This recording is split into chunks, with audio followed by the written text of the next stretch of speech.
Yeah, I'm gonna hit the Zach pretty early because I'm getting up early. I've got to go. He's coming to get me at 9:15. From what you said earlier, I think it's going to be fun anyway. So it'll be fun, man. I want him to get his money's worth out of me.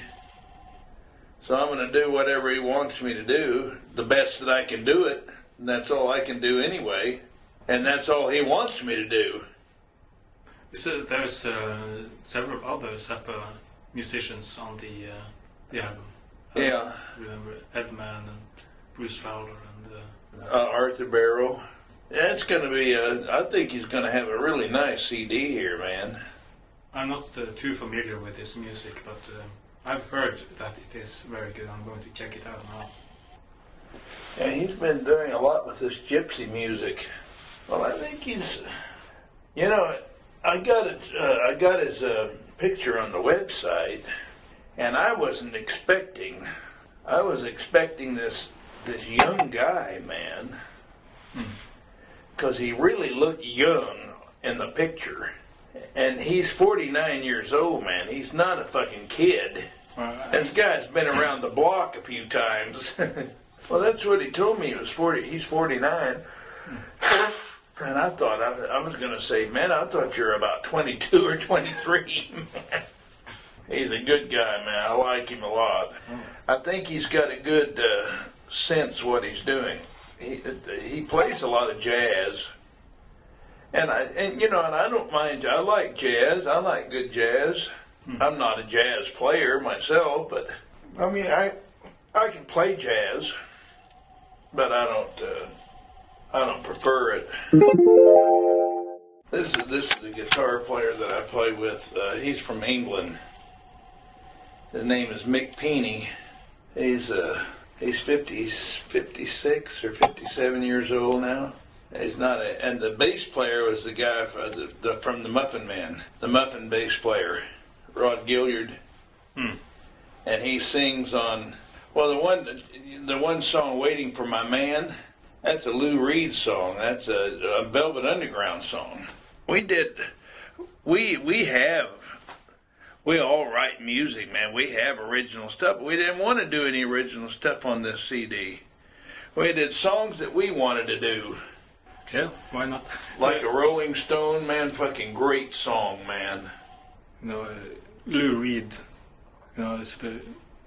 sometimes you see him mentioned in connection with Zappa music, as they hated each other or something like that. Is that true? I don't know why they hated each other. Maybe they were jealous of each other. I don't know what the fucking deal was. I never knew what that deal was. Did you played some gigs with me out. I don't know why him and Zappa didn't like each other. Doesn't matter to me, man. I liked Lou Reed. I talked to him. Fuck, I didn't have anything against him. And he talked to me. I mean, I wasn't Zappa. That's for sure. Interesting concept. So I think I read that he's not that hostile now, but I guess it's easier when the person that you hate is not around anymore. Well, Dweezil and Ahmet are keeping it up, though, for their dad against Lou Reed. Yeah, I've seen that in the I think that's fucking stupid, for those two boys to do that, because what the fuck do they know? They don't. See, that's what I'm trying to say, man, is they never, a coin's got two sides to it, man. It takes two to tango. You can't tango by yourself. It takes two to tango. So learn both sides of the story, man, before you make a judgment. Because this is said over here, that makes it all truth. This guy's an asshole. Well, I'm telling you he's an asshole. Well, but this guy over here saying he's not an asshole. So find out, man, and make up your own mind then. Don't listen to your mom and dad. That's the way they feel about him. The attitude that you're describing, the boys keeping up the hostility towards Lou Reed, Gail Zappa saying that she represents the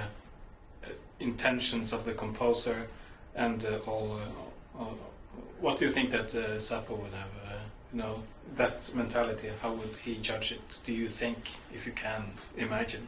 It doesn't seem they have a different mentality than he did.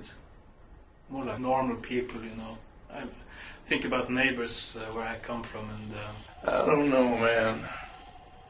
Like I say, I don't know those kids. I really, I've met them a few times. I don't care about him that much. I'm not a big fan of Dweezil. I think he's probably a good player. But my son Geronimo is also a good player on the damn guitar. Plays a different style. He doesn't play Zappa music. And it doesn't mean that he couldn't if he wanted to. He can play anything he wants to, man.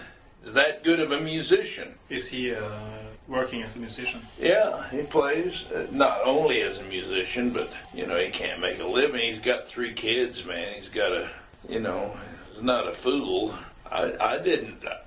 When I was living in Austin for 10 years, I couldn't make a living as a musician. I painted houses with the god of hellfire.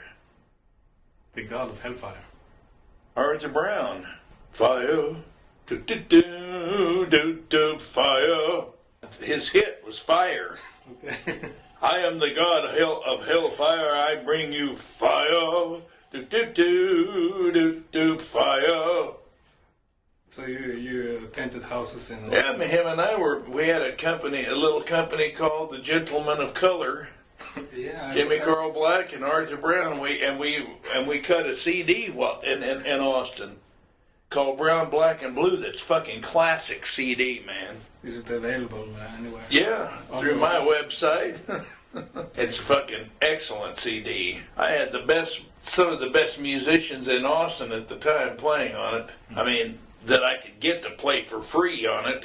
But they played because it was me and Arthur. And it's a fucking classic. I'm telling you, this guy is, to me, still is the best singer ever. Arthur Brown, man, is such a powerful singer, man. Still around? Yeah, man, he lives in England. He's on tour all the time. Yeah, Arthur's about 64. In fact, we're gonna do a sequel to Brown, Black, and Blue maybe next year, or maybe this year. If we can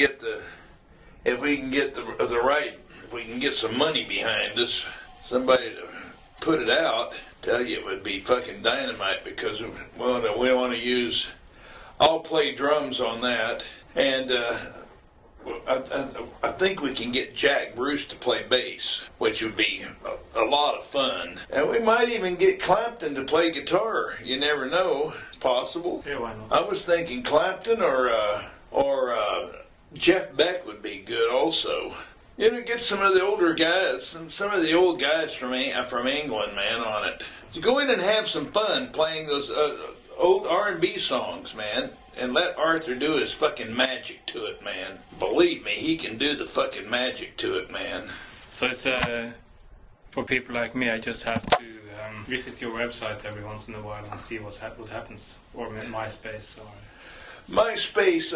I'm trying to get. I'm really. I think what I'm going to do is I think we're gonna redo my website on jimmycarlblack.com. We're going to give it a new facelifting, brighten it up a little bit, get psychedelic with it or whatever.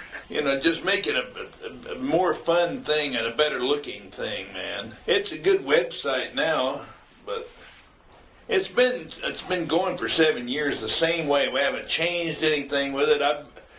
I finally updated my fucking bio a couple of weeks ago. I think the bio ended about 2000. Well, shit, man, 7 years has gone by since I've done a lot of shit since then, man. So I finally updated that thing. I updated my the online record store because it didn't have the new stuff that I've got out now. I got a lot of new stuff out, man.